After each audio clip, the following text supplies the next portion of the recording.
okay, a lot of people think that it's rational to have these to have this rule in place saying that the government can't control the media. We have a First Amendment in place that says that it can't do it. Is that what we want to lean on to protect media independence and media autonomy? Or do we want to lean on a population that values that values sort of liberal ideas about thought and speech and pluralism? So you're picking one strategy to protect it either way. And the only question is, which one are you relying on?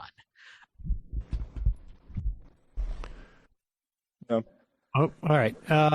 All right. Well, so Carl, let me ask you. I think to a certain extent, I may be. My perspective is certainly more legalistic than I think one would want for a don't say a social. I think so. But all right. Let me ask you this: Is it possible for me to be a socialist and operate this podcast? I employ people on this podcast. Is that like? Am I DOA at that? No, absolutely not. You're not the linchpin of capitalism. Okay. If you go away, capitalism is still going to be with us. Whoa. You don't know that. No idea what sits behind these panels. We are all participating in a capitalist economy. Every one of us. There's no way outside of it. So the question is not whether you are participating in this economy. That's not what holds it up. If you're a socialist, you think that this class of extremely wealthy people are what's holding up the capitalist system. Not, but am I not more capitalistic for the fact that I am higher, I hire workers on this show. Is it your money? Is it my money? What do you mean? Is it my money? Well, is it coming out of your pocket, or do you have sponsors who are actually funding a media ads? We have ads and members who support the show. Right. Yeah. So there is this kind of structure in place that is paying the workers. I think that it's always tricky. You're getting into a kind of different question of how do we define classes and make a distinction between class or another. And you're asking me, do you belong to the capitalist class?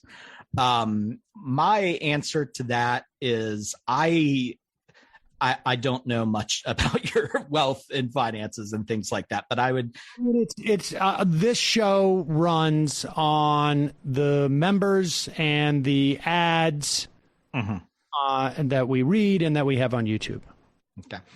If you lost all of that today, could you just never work again and be fine? If I never worked again today, would I have fun? No. Would you be fine? Would you be okay? Do you need financially? Yeah. Financially? Yeah. I don't know. I'm getting close to retirement, but I'm not quite there. So you do need to sell your labor to survive. I think so. It probably depends on how long I live. Because there are a lot of people out there who will never have to work a day again. Yeah, and that's it. I don't know. But that's what everybody would like. That's what everybody would like. But that is a very important distinction. They're in a very different situation from somebody who ultimately, if you could not get work anywhere else, you might end up in a very sort of degrading and oppressive situation because you're working for a terrible employer just to get by. Could get in any other work, to be honest with you. Sad to say, but that is. But yes, I definitely think I sell my labor. I'm here every day. People can watch me do it. Mm-hmm. But what the bathrooms. But do you sell it? Do you sell it to survive? So you have people like Bill Gates, who is certainly working still in a sense, but he doesn't need to. No, I understand. I will make you this vow, folks. If I don't need to work, I won't be here. But I'm getting old. Yeah. I find that hard to believe. I think you enjoy it. I enjoy it. I would probably enjoy it like a couple times a week. Yeah. All right. Well, Carl, this has been really interesting. I mean, now you understand like why I couldn't do yes or no on this. I just had too many questions, and I think like it is maybe a deficit of my mind that I just don't frame things in this way. But I don't know if that helps with the chart. No, that's interesting. You know, as a socialist, I want to frame things in that way. So what I'm interested in is, are there other journalists and policymakers and people like there who are thinking like me and who are thinking like a lot of socialists about this, or do they kind of have a different way of thinking about it, which may not sort of align with sort of a orthodox understanding of socialism? Yeah. Well, I think I'm probably in the former, but maybe somewhere, maybe there's like yeah, I'm certainly, I think, open to it. I mean, I think just my sight is more limited, I think, just in terms of my vision on some level. And that may be a lack of imagination. But much appreciated, Carl. And folks can check out again. Will you give your website and your Twitter handle? Yeah, they're both. So the name is Carl Beijer. That's CarlBeijer, and you can find me on Twitter under that name, one word, or you can go to carlbeijer.com, one word, and that's my site. And you've been retired from basketball for a long time, right? Yeah, a couple decades now. It's been a while. Are you a Allen Iverson fan? This is my contribution to the conversation. Am I an Allen Iverson fan? Yeah. I'm a massive Allen Iverson fan. I actually wrote an article about it, but he's just my hero. He's such an inspiring figure. I love him. Yes, they did a good 30 for 30 on that. Yes. It's like I'm a Knicks fan, so I try not to root for him, but he's the man. All right, Carl, thanks so much. Really appreciate it. Yeah, thanks for having me on. Good talking to you. Talking to you too. All right, folks, I guess we're going to do a Freebie Friday. I guess. Just, to get with the mood. That was really interesting and fun for me. I was looking forward to that all week, frankly. It's sort of like, when boxers, I don't know if you try to box the other way, leading with the other hand, like you talking to a libertarian, like there's some sort of like bizarro world. You talking to Carl like that. I mean, and you both a lot of the arguments you used, I think, were very similar. Like, don't we already do this, or we can do this about, controlling property, right? It's just interesting to see you talk to somebody who's not insane about those things. Exactly. I mean, it's a different, and frankly, I am far more comfortable, obviously, heading down that route. There's a skepticism of how we can achieve that successfully that is very different than my perspective on libertarianism, which is just bunk. I mean, and I mean, I guess it just comes down, and I've said this many times before, right? Like, I have no problem heading down that highway, towards socialism. I don't know that we could ever get to the end result, but all the results that we will pass along the way. I am in favor of the gains along the road. Right? Oh, absolutely, yeah. Absolutely.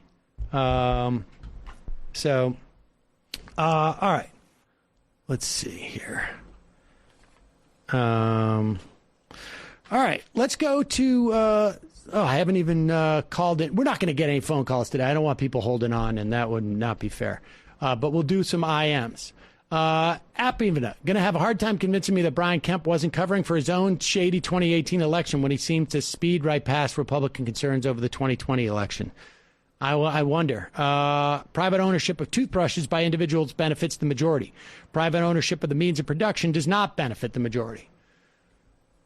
Fair enough. Cootie loose. Sam, please don't forget about the door praising Rubin clip today. Love your entire audience. Yeah. All right, let's play this. Do we have this clip? I think I pulled it for Monday, so let's pull it up here. Neutrino. We've that's singularity, right? We'll get there. Tell me when you got it, Brendan. Hey, I'm Mark Crew. I passed my candidacy exam last Friday for my PhD program. Now I'm one step closer to being a true liberal elite. Thanks for all of you keeping me company while I prepared. Listening to the show is one of the few things I allowed myself to do for fun, and it was worth it. Best to you all. Hope you have a great weekend. Congratulations. That's very exciting.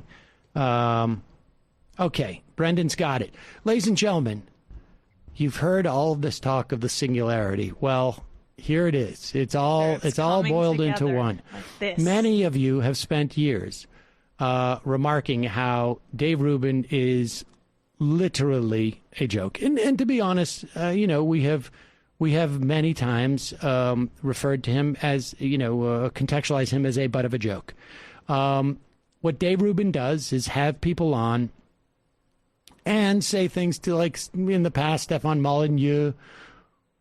We are the center. We express the center. I agree. I mean, I remember a clip of him not pushing back on a guest that said white people have bigger brains than black people. That's kind of what he does. Yes, and we go on and on and on. He's a warm body for reprehensible people to say things to him and communicate their message. Was at one point financed by libertarian outfits. Barely mentioned that, bringing these guests on. That's all right. I mean, it's what, we have a word for that. It's called an infomercial. But did you know he was a journalist? And here we're going to be told that he is. In that article, it said they talked about Dave Rubin, and they said Dave Rubin, who has interviewed white nationalists, this and that, and blah, blah, and they named everything anti-this and anti-trans activists. And I go, yeah, he does an interview show. That's what, if you're a journalist, you could say that about fucking Walter Cronkite. You could say that about anybody who's supposed to be doing interviews. They're supposed to be interviewing fucking people from all walks of life. Phil Donahue. I grew up on Phil Donahue. I know who David Duke is because he was a regular on the fucking Phil Donahue show. This idea that interviewing people who are outrageous is wrong, people who are way out of line with you politically, that is again, that is the establishment trying to control the narrative, and they're trying to keep you in your siloed away and fighting each other. That's all that is. And they're really ramping that up now because that's all they got. Because as soon as the Americans realize that this is a class war and not a left-right war, the establishment is fucked. And they're coming closer to realizing that. Okay, now look, you could isolate any series of words and it would actually be something that you might be able to agree with, right? Like, journalists should have people from all sorts of walks of life on their shows. I mean, people have different specialties that they deal with and this and that. But the point is that when you have these freaks, like he cited, Bill Donahue did have David Duke on. Cenk had David Duke on very famously. The point is that you question them and interrogate them and their intent and their motives. That is and have a confrontational sort of posture. And you attack the underpinnings of white supremacy, as I'm sure Phil Donahue did, and as Cenk did when he had David Duke on. Yes, of course. And Dave Rubin explicitly doesn't do that. That's what he's there for. He's there not to do that. In fact, not only is he there to not do that, he's there to make it seem like he's doing that. He's there to literally misinform you as to where they're coming from. So, for instance, and the reason why, and then that's the sort of just the textual analysis. And I would also say, the idea that the establishment doesn't want you to perceive Dave Rubin as a journalist. I don't even know. I can't even wrap my head around that so much as what that even means.